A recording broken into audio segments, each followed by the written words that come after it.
vous parler de ce sujet que je traiterai sur deux ou trois cultes. Je suis en Christ. Est-ce que tu peux le déclarer ce matin? Je suis en Christ. Amen. Amen. Il y a quelques années, aux États-Unis, il y a eu un concours qui invitait tous ceux qui allaient être informés de ce concours, qui les invitait à poster leur candidature. Et le thème, c'était l'homme le plus vertueux des États-Unis.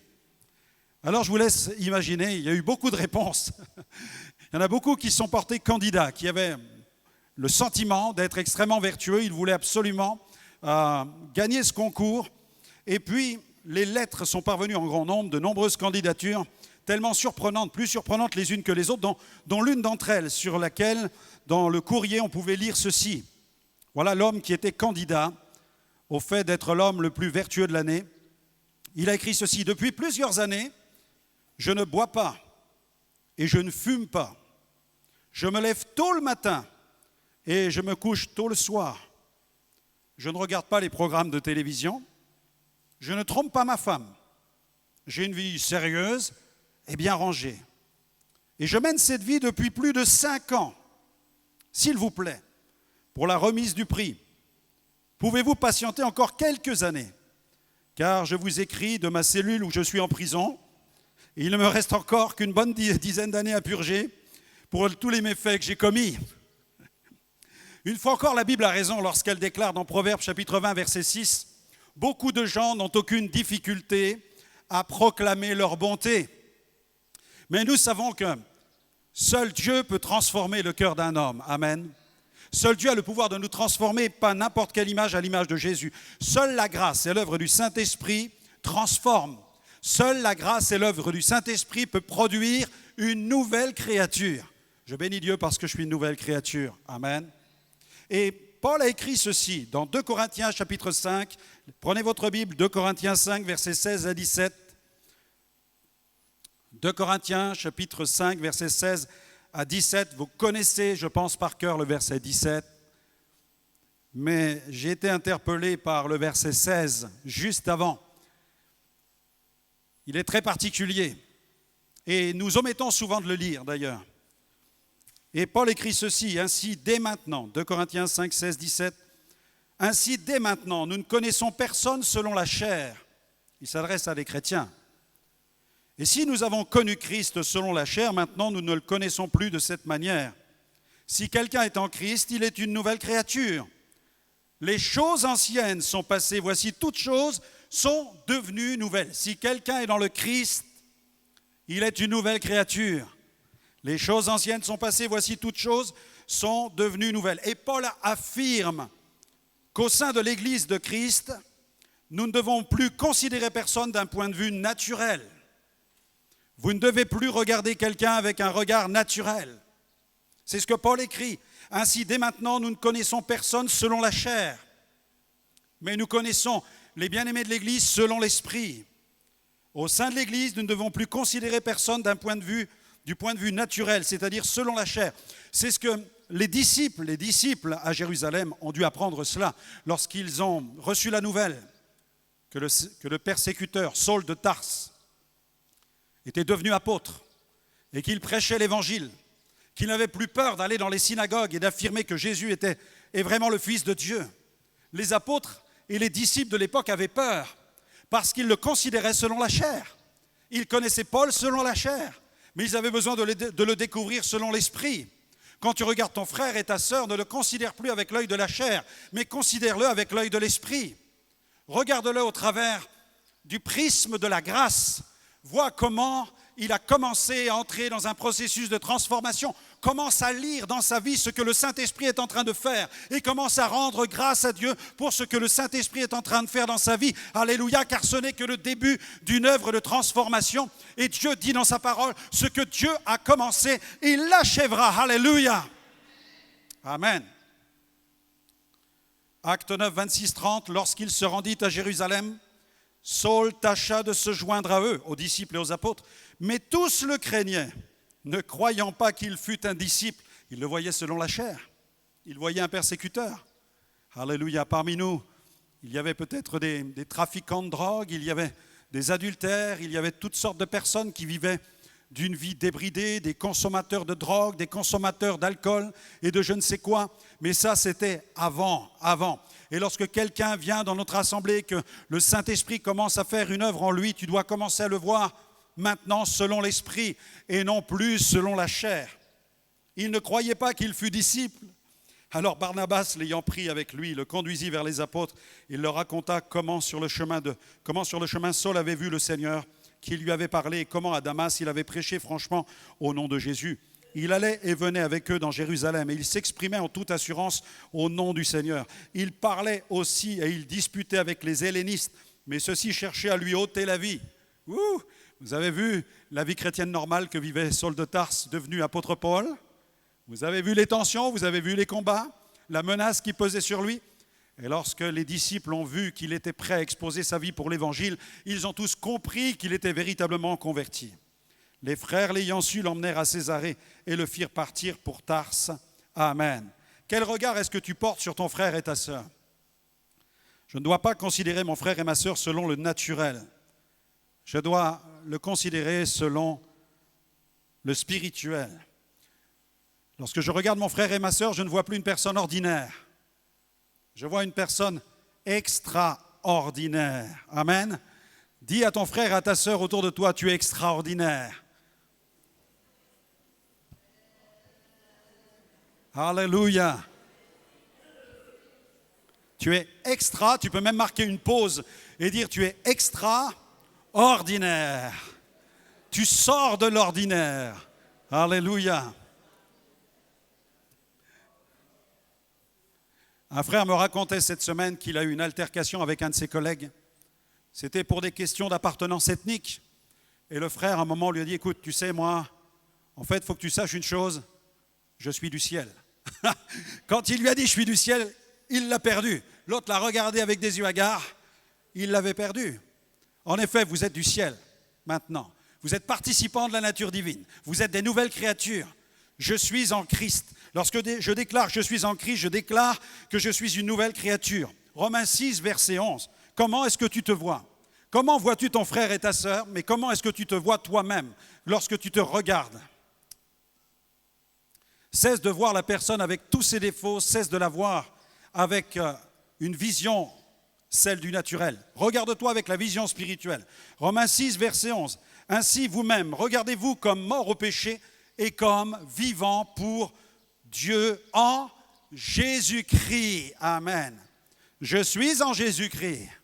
Je suis en Christ. Amen. Il y a une histoire qui me fait toujours bien rire. C'est l'histoire de ce fermier qui un jour décide d'aller dans la forêt voisine parce qu'il aime la flore et la faune.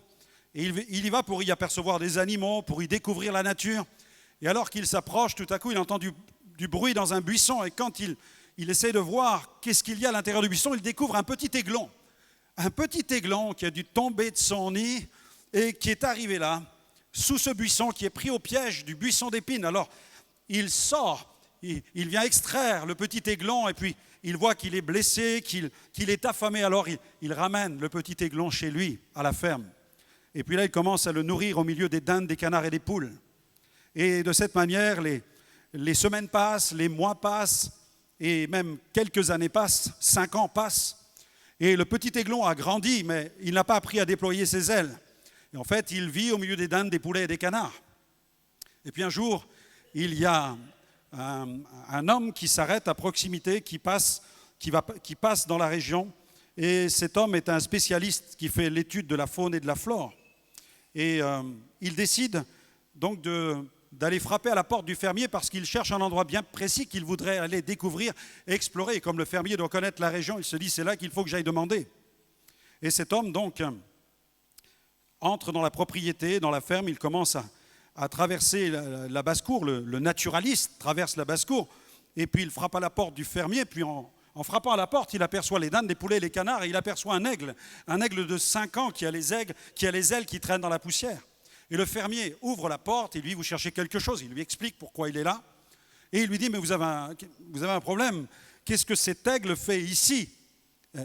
Il dit, mais ça n'est pas normal. Ça n'est pas normal que cet aigle soit là avec les dindes, les poulets et les canards. Et le propriétaire répond, mais moi, je l'ai apprivoisé. Il dit, l'homme lui dit, mais cet oiseau est un aigle, ça n'est pas un poulet. Et l'homme répond, mais moi, je l'ai apprivoisé pour qu'il soit un poulet. Ce n'est plus un aigle, mais c'est un poulet. Quoiqu'il mesure 4 mètres d'une extrémité à l'autre de ses ailes, c'est un poulet. À mes yeux, c'est un poulet. Donc le naturaliste dit, non, ce n'est pas un poulet, je vous dis, c'est un aigle. Il dit, moi je vous dis, c'est un poulet.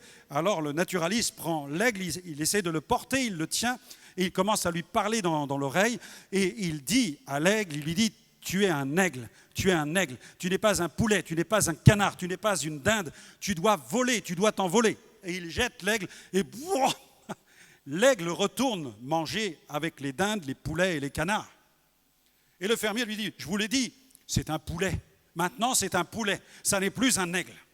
Et le naturaliste, qui aime la faune, s'énerve quelque peu. Il dit, mais écoutez, je vais monter sur le toit de votre maison, et puis là, je vais le jeter, vous allez voir qu'il va commencer à voler. Et le fermier lui dit, mais vous perdez votre temps, je vous dis que c'est un poulet.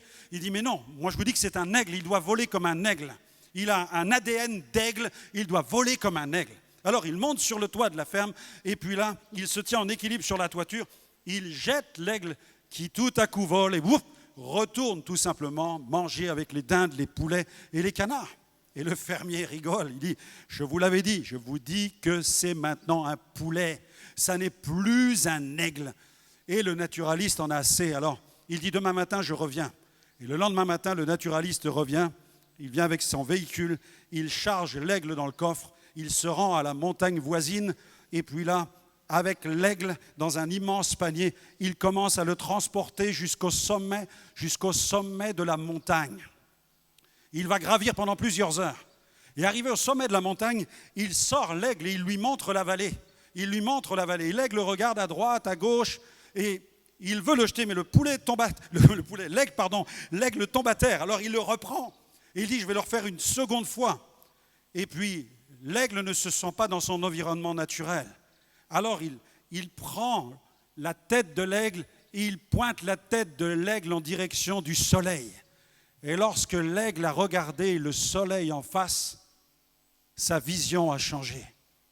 Alors il a lancé l'aigle en direction du soleil et tout à coup avec un cri strident, l'aigle s'est mis à voler et il a repris sa position, son fonctionnement d'aigle. Il avait retrouvé sa liberté. Il volait selon son instinct d'aigle.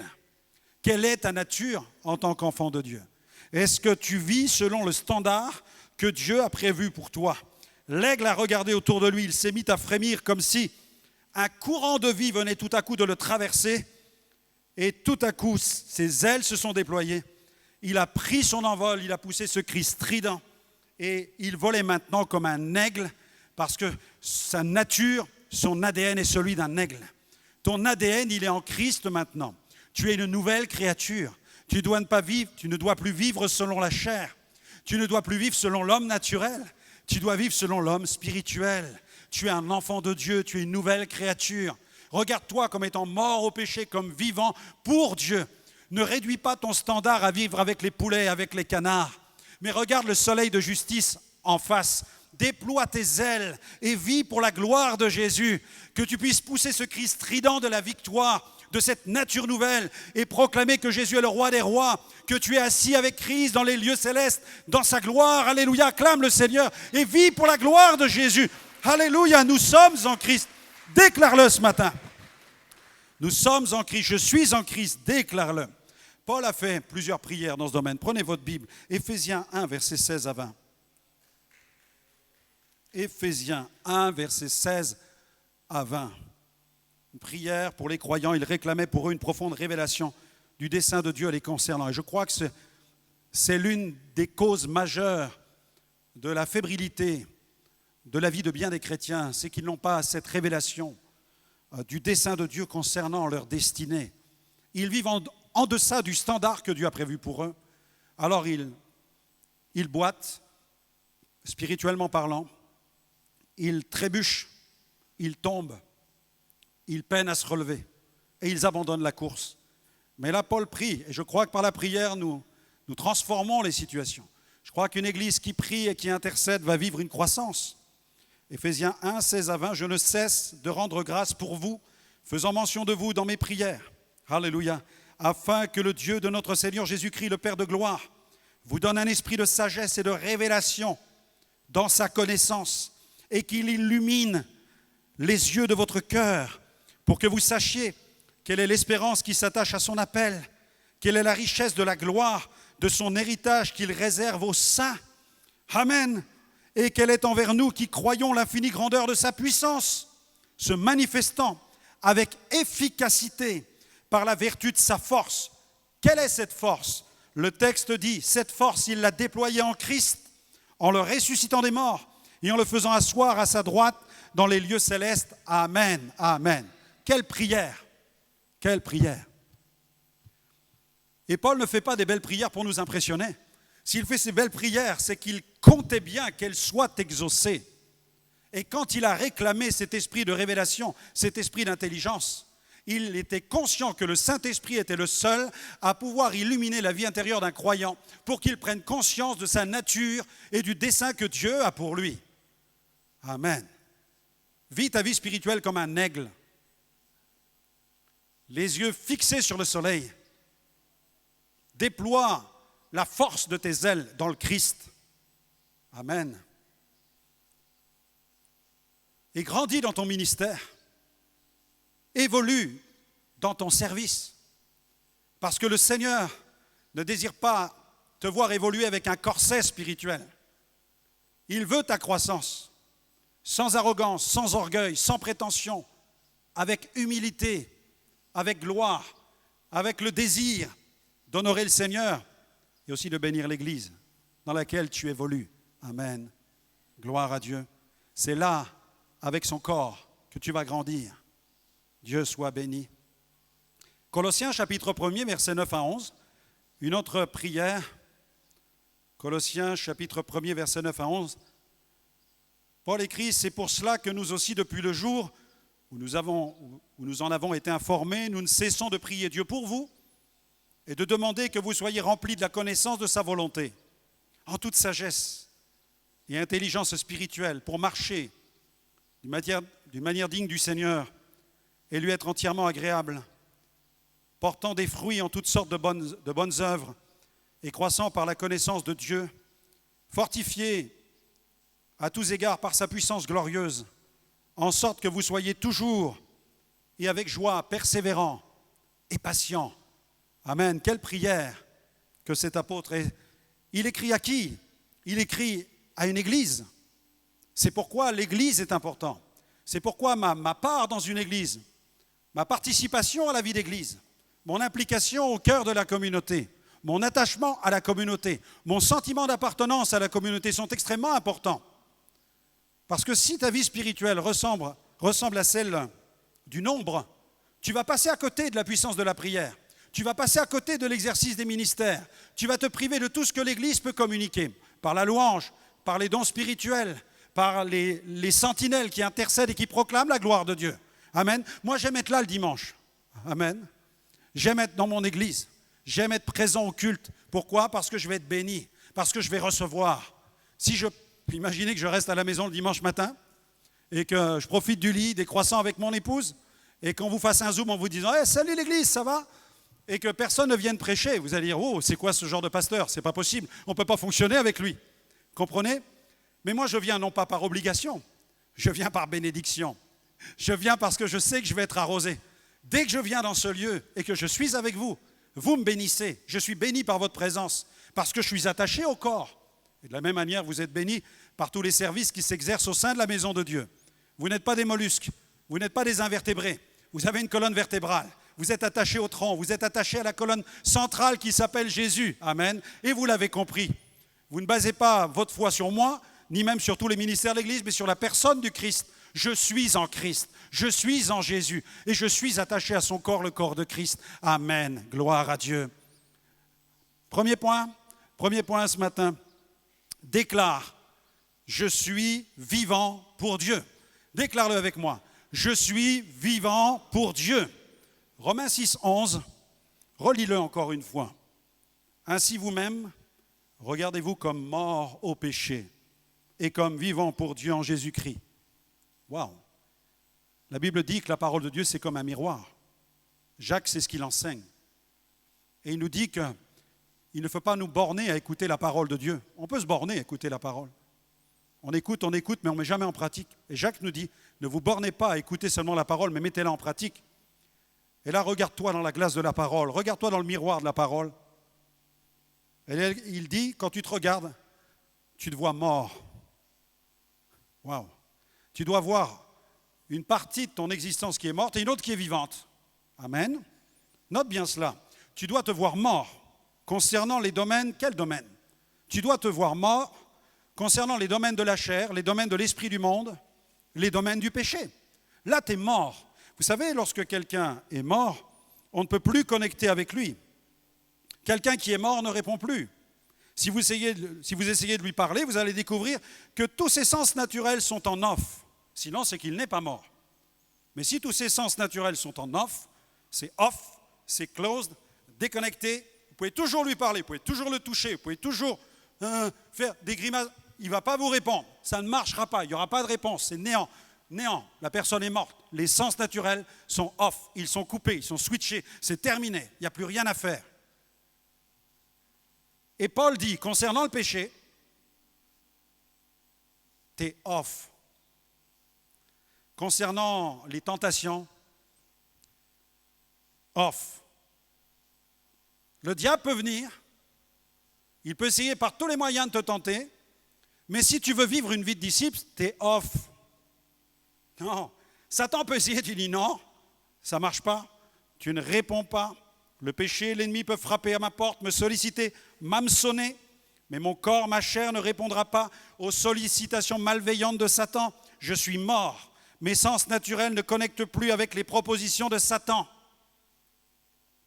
Je ne mettrai rien d'impur devant mes yeux. C'est ce que dit la parole de Dieu.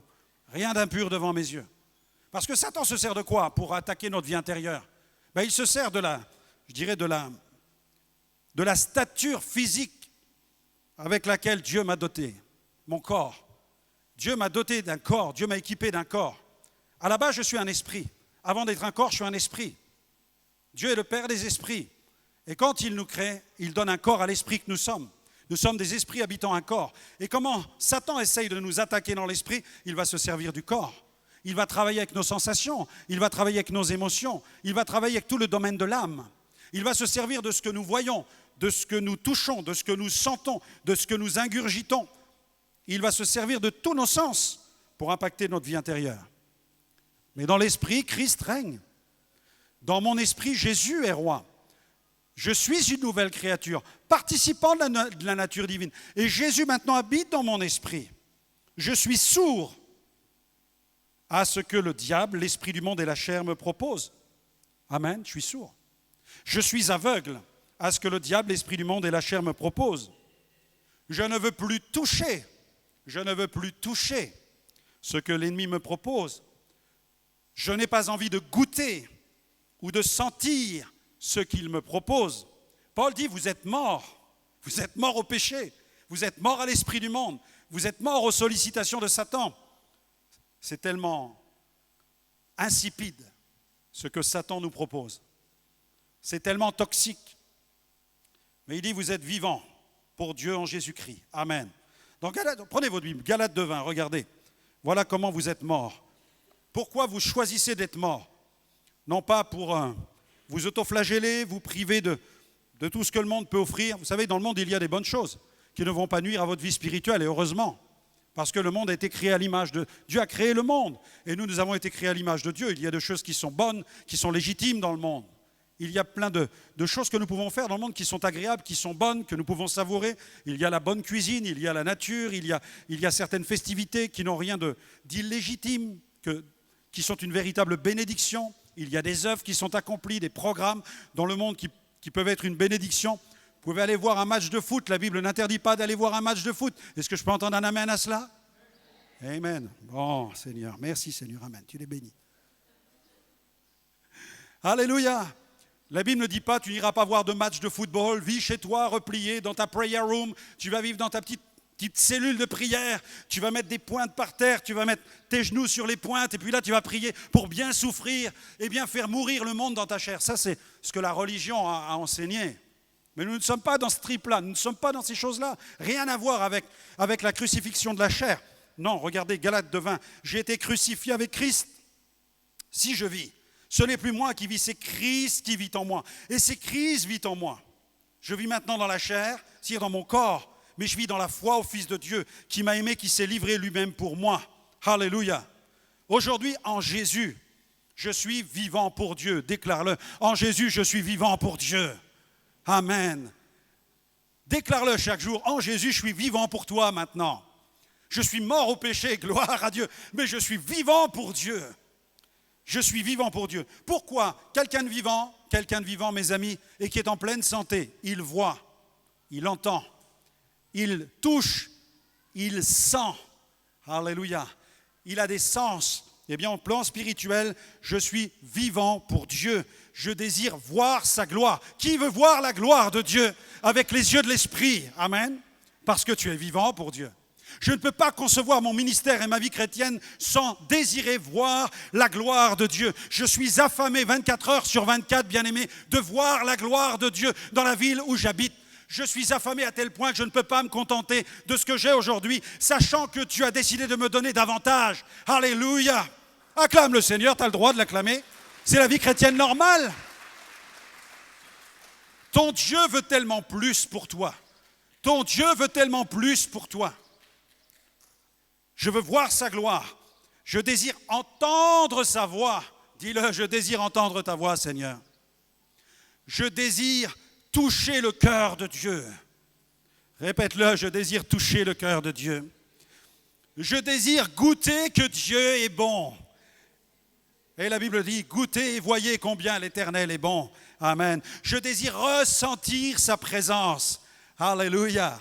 Et à l'issue du service, nous allons prier pour que l'onction du Saint-Esprit vienne sur vous et que vous puissiez ressentir la présence tangible de Dieu. Amen. Vous savez qu'on peut ressentir la présence de Dieu? Amen.